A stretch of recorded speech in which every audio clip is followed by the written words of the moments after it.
In this lecture, we move from network understanding into real attack behavior, targeting vehicle communication systems. We will analyze how attackers exploit controller area network and other vehicle buses using protocol weaknesses. We will cover CAN injection, replay attacks, electronic control unit spoofing, and bus flooding. We will also understand how attackers move from infotainment systems into safety-critical domains through gateway ECUs. Finally, we will observe real vehicle behavior during such attacks and identify core weaknesses, enabling these exploits. Vehicle network attacks do not start directly on CAN bus. Attackers first gain access through external interfaces. Typical entry points include Bluetooth connectivity, Wi-Fi interfaces, USB ports, cellular modems, and mobile applications. Once inside, attacker targets infotainment system, which runs complex software and has higher exposure. From infotainment, attacker attempts to escalate into system-level components, such as car service or vendor services. If successful, attacker reaches vehicle HAL, which acts as bridge between Android and vehicle networks. At this stage, attacker is positioned near gateway ECU, which connects infotainment domain to CAN networks. This positioning is critical because direct access to CAN bus is usually restricted. So real-world attacks follow layered progression, external access to infotainment, then to gateway interaction via car service or VHAL. Understanding attacker positioning is essential before analyzing specific attack techniques. CAN injection attack is the most fundamental vehicle network attack. In this attack, malicious node sends fabricated CAN frames onto the bus. Since CAN is broadcast, all ECUs receive the message and process it. If identifier matches, there is no authentication or source verification, meaning ECUs trust any valid frame format. For example, attacker can inject fake speed signals or braking commands by crafting appropriate identifiers. If injected message has higher priority, it can override legitimate ECU messages. In real vehicle behavior, this can lead to incorrect dashboard readings or unintended actuator responses. Injection can be performed through compromised ECU or via gateway ECU. If access is gained, this attack exploits core design assumption that all nodes on CAN bus are trusted. Replay attack uses previously captured valid CAN messages and retransmits them. Unlike injection, attacker does not need to craft new messages, only replay existing ones.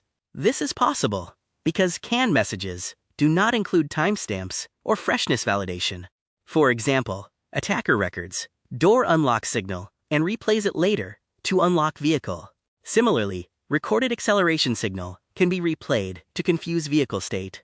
Since message format is valid, receiving ECUs accept it without verification. Replay attacks are difficult to detect because they mimic legitimate traffic patterns. This highlights absence of cryptographic validation in traditional vehicle networks.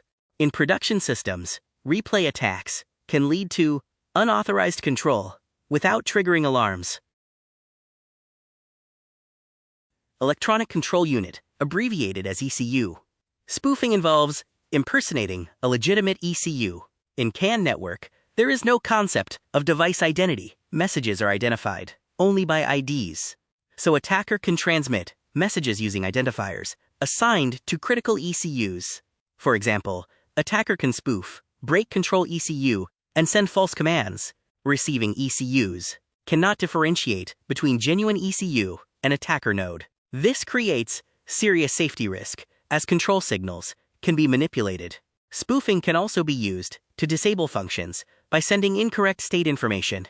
In real vehicle behavior, spoofed signals can lead to inconsistent system states. This attack is possible due to lack of authentication and identity verification in CAN protocol. Bus flooding attack targets availability of vehicle communication network. In this attack, attacker sends large volume of messages at high frequency. Since CAN uses arbitration, bus gets occupied by high-priority messages. This prevents legitimate ECUs. from transmitting their signals. As a result, critical messages, like braking or steering, may be delayed or dropped. In real vehicle behavior, this can cause system malfunction or degraded performance. Flooding attack can be triggered by compromised ECU or via gateway access. Since CAN has limited bandwidth, it is highly vulnerable to such denial-of-service attacks. This highlights the importance of traffic monitoring and rate limiting in secure systems. Gateway ECU is designed to isolate domains, but misconfiguration creates attack paths. If gateway rules are weak or improperly validated, attacker can send messages across domains. For example, infotainment domain should not control powertrain signals directly. But if filtering is not strict, injected messages can pass into CAN network. This enables domain pivoting, where attacker moves from non-critical domain to safety-critical domain. Gateway exploitation is often the key step in real-world attacks. It is not necessary to compromise all ECUs. Controlling gateway is sufficient. In production vehicles, secure gateway design is mandatory to prevent such attacks. With automotive Ethernet, new attack vectors are introduced. Ethernet supports IP-based communication, allowing remote connectivity. Attackers can perform packet injection, scanning, and lateral movement. Unlike CAN, Ethernet networks can be accessed remotely through cellular or Wi-Fi interfaces.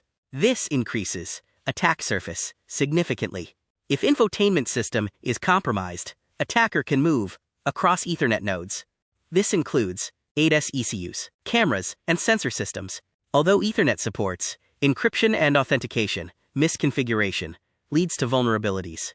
This makes Ethernet powerful, but also complex from security perspective. Vehicle behavior during network attacks can be subtle or severe. Injected speed signal may show incorrect value on dashboard. Replay attack can unlock doors without user action. Spoofed ECU messages can trigger unintended braking or disable systems. Bus flooding may cause delayed response or system instability. In some cases, driver may notice warning indicators or abnormal behavior. In other cases, attack remains invisible until safety is impacted. Understanding behavior helps engineers detect anomalies and design countermeasures. This connects network-level attacks to real-world impact on vehicle operation. All these attacks are possible due to fundamental design limitations. CAN protocol lacks authentication and encryption. Networks are designed on trust assumption that all nodes are legitimate. Gateway enforcement is sometimes weak or incorrectly configured. Legacy systems were not designed for modern connectivity threats. Ethernet introduces complexity without guaranteed secure configuration. These root causes define attack surface in vehicle networks. Understanding these gaps is critical before implementing secure development practices. Common vehicle network attacks exploit fundamental weaknesses in communication protocols and system architecture. The core takeaway is that lack of authentication and trust-based design enable most attacks. A critical production insight is that gateway ECU is the primary control point for preventing domain-level attacks. A common failure pattern is assuming network isolation without enforcing strict filtering rules. A compliance implication is that standards like ISO 21434 require threat modeling and mitigation for such network attacks. These attack patterns form the basis for designing secure systems, which will be covered in the next lecture.